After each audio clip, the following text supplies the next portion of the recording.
Hey, I'm Caroline, one of your TFs this semester. Today I'm going to give you some tips on circuit building. Alright, so we'll start with the breadboard. Most of the breadboards that you'll have for this class will probably look something like this. On the sides, we have the rails, so we have a positive and negative rail. All of the pins in the rails are connected, so everything on this red line is connected and everything in the blue line is connected. However, the red line over here is not connected to the red line over here. So that can cause some issues if you're not aware of that. So whenever you want to plug in your power source, you're going to want to plug that into the positive rail, and you're going to want to plug your ground into the negative rail.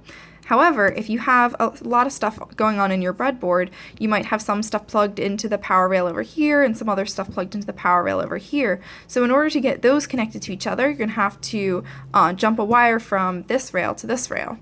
So I'll take a wire right here and do that. So I'll just connect these two. So now everything that I plug into this rail over here will be connected to everything over here. And a good practice will be to go ahead and connect your rails at the beginning of building any circuit. That way you're not going to run into an issue where you have something that's not connected when you need it to be. This will prevent a lot of potential problems that you might have. So you might notice that I used red to connect to my two positive rails and I used black to connect the two negative rails. That's my second recommendation, is to use colors to help you organize your circuit. So whenever you do something that relates to the power, use red, and whenever you do something that relates to ground, use black wires.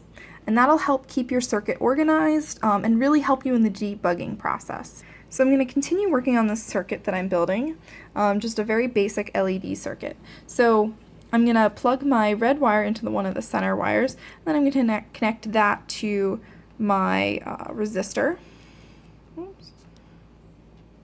Okay, so then I'm going to connect the longer side of my LED, that's the positive side, into this row, the same row where I have the resistor, and then I'll just plug the other leg into somewhere else. And then I'll just use a black wire to finish it off, same row, and connect that to the negative rail. Alright, so before I actually connect my power, good practice is to go through and make sure that your circuit is lined up the way that you want it to be. So I've got power jumped from my two rails, so that's good.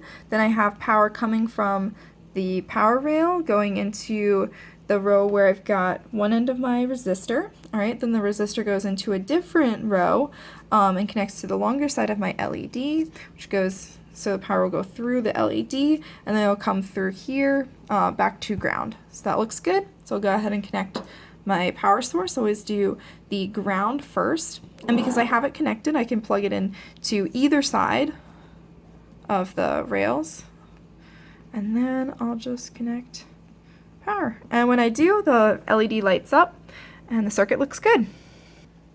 Alright, so just to recap, the three things we talked about are using colored wires to help keep your circuit organized, making sure to jump power from your rails on either side of the breadboard, and then making sure to check your circuit first before you actually power it up. Alright, thanks for watching, guys!